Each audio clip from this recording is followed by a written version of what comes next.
You won't believe what happened. All the American generals and admirals were called to hear Trump speak in Quantico, Virginia, and what he did is unbelievable. Instead of discussing serious defense strategies or real threats, he decided to attack Canada in front of hundreds of military personnel. That's right. He called the neighboring country the 51st state and said they were desperate to join the United States. The audience, experienced military personnel, completely speechless, not knowing whether to laugh or be concerned. And he didn't stop. Trump started talking about investments, tariffs, factories, as if you were giving an impromptu economics lesson, mixing numbers that no one could understand.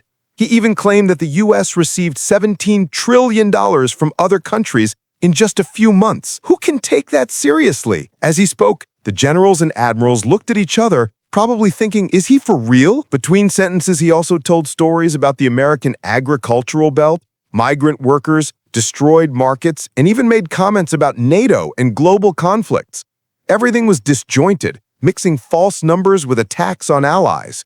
Can you imagine the confusion?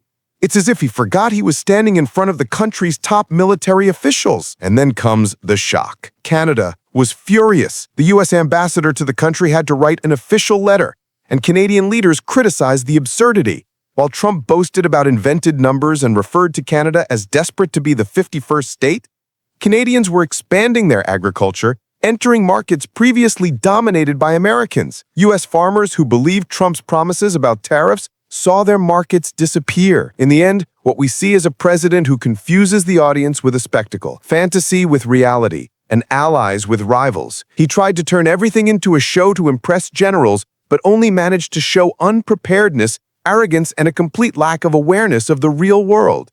While he talks about trillion-dollar surpluses, the American economy and farmers pay the price. And the question remains, if this is how he acts in public, what else would he do if he had another chance in power?